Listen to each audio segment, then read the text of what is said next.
తల్లి జోలపాటలోని మమకారపు మాధుర్యం నా తెలుగు. పసిపాప తొలి పలుకులో మధురంగా జాలు వారిన ముత్యాల మూట నా తెలుగు. వాగ్గేయకారుల కీర్తనలో మోగే మంగళధ్వని నా తెలుగు. కవుల కలంలో పొడమిని పులకింపజేసే కవనం నా తెలుగు. వేమన శతకంలో జీవన సత్యం నా తెలుగు. శ్రీకృష్ణదేవరాయల అముక్త మాల్యదలో కలిసిన వైభవం నా తెలుగు. తెనాలి రాముని వినోదంలో మమకారపు హాస్యం నా తెలుగు. అరుణోదయపు మొదటి కిరణం నా తెలుగు. పల్లె పొలాలపై జారే వెన్నెల నా తెలుగు. కళా సాహిత్యం సంగీతం కలగలిపిన జీవన గీతం నా తెలుగు. హృదయానికి హత్తుకునే ఆత్మగీతం నా తెలుగు. నేను తెలుగువాడినే అని గర్వంగా నిలిపే సింహాసనం నా తెలుగు. ప్రతి ఊపిరిలో జీవించే నిత్యానందం నా తెలుగు.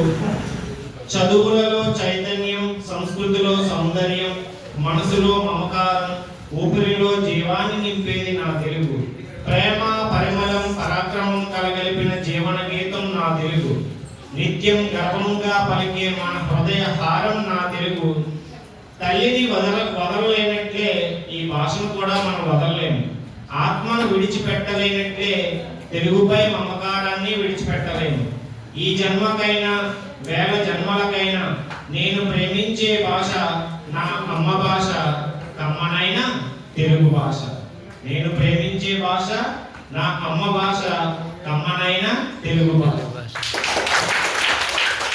ఆటల పండుగ కాదు, ఇది మన కళల పండుగ, మన కృషికి పండుగ, మన జట్టు స్ఫూర్తి పండుగ.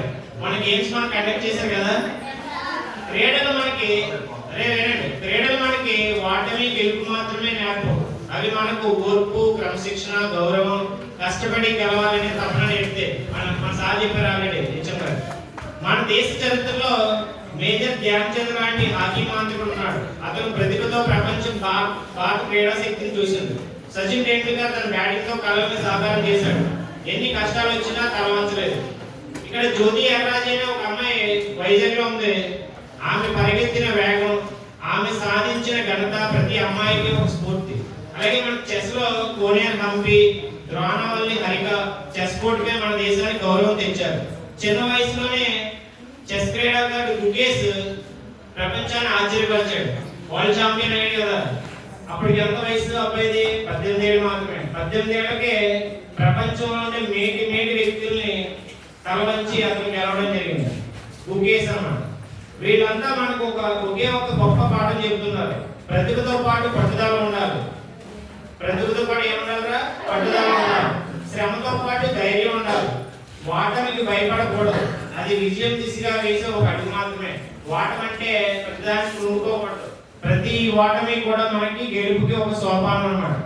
మన స్కూల్లో శర్మ సార్ ఉన్నారు, నాయుడు సార్ ఉన్నారు, అలాగే నవీన్ సార్, ప్రసాద్ సార్, రాజు సార్, ఆశాలత మేడం గారు, సుబ్బలక్ష్మి మేడం గారు, నేను అందరూ విద్యార్థుల్లో నిరంతరం కూడా ప్రతిరోజు క్లాస్ రూమ్ లో ఈ విలువల్ని మనం పెంపొందిస్తున్నారు. ప్రతి సార్ చెప్పే దానిలో మనకి ఏదో ఒక విలువ ఉంటుంది. ఆ విలువలన్నింటినీ కలగలుపుకుని మనం నిరంతరం నేర్చుకుంటే మనం విజయం దిశగా ఆటోమేటిక్ గా ప్రయాణిస్తాం. విద్యార్థులారా, గెలుపు ఒక బహుమతి కావచ్చు, కానీ ఆడటం ఒక జీవన పాఠం. ఆట ఆడితే ఏంటిది? మనకి ఒక జీవన పాఠం అన్నమాట. అర్థమైందా? విజయం వస్తే సింపులే, కానీ ఆట ఆడటం అనేది ఒక జీవన పాఠం. మీరు ఈ రోజు మైదానంలో పడే ప్రతి అడుగు మీ భవిష్యత్తులో వేస్తున్న ఒక బలమైన పునాది. చివరిగా ఈ స్పోర్ట్స్ డే మీ అందరికీ ఒక గుర్తుండిపోయే అనుభవం కావాలి. మేజర్ ధ్యాన్ చంద్, సచిన్, జ్యోతి ఎర్రాజీ, హంపి, హారిక, గుకేష్ లాంటి స్ఫూర్తితో మీరు కూడా ఎన్నో ఎత్తులకు చేరాలని కోరుకుంటూ థ్యాంక్ యూ సార్.